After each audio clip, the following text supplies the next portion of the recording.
बल्दियाती election के मामले पर MQM के 3 धड़े यकजुबान होने लगे। इलेक्शन कमीशन के बाहर गुफ्तगू में खालिद मकबूल सदीकी का कहना था कि हल्का बंदियों पर इंसाफ न मिला तो अमन की जमानत नहीं दे सकते। हमने हिस्सा नहीं लिया तो कोई इलेक्शन नहीं होगा। हमारे इलाकों में 90 हज़ार की हल्का बंदियां हुई हैं। इंसाफ नहीं होगा तो अमन की जमानत हम नहीं लेंगे।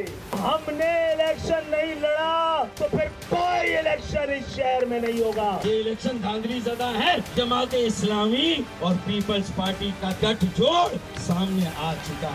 2 पार्टियां मिलकर एक का मेयर, दूसरे का डिप्टी मेयर, जो इख्तियारात पहले नीचे गए हुए थे उसको भी लेकर उस पर काबिज हो गए हैं। हम वो दूध देने वाली गाय हैं। अरे इस गाय को चारा तो खिलाओ। आप भूखा रख के प्यासा रख के इसको मार रहे हो। आपने अपने साहबजादे बिलावल भुट्टो जरदारी साहब को वजीर आजम बनाना चाहते हैं। आपका ये ख्वाब है तो आपको कराची वालों को अपने साथ रखना पड़ेगा। 2022 बहुत सारे तोहफे भी देखे गया पाकिस्तान की आवाम को।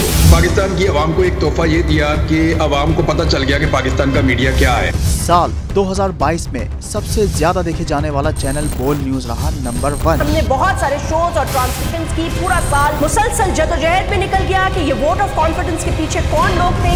तोड़े रेटिंग के सभी रिकॉर्ड। सोशल मीडिया पर भी सबसे ज्यादा तेजी से 2.4 बिलियन व्यूज का संगे मील अबूर किया। एंकर्स को भी आवाम में सबसे ज्यादा मकबूलियत मिली और सोशल मीडिया पर भी बोल रहा सब पर भारी। सब्सक्राइब करें और बेल दबाएं ताकि कोई खबर रह न जाए।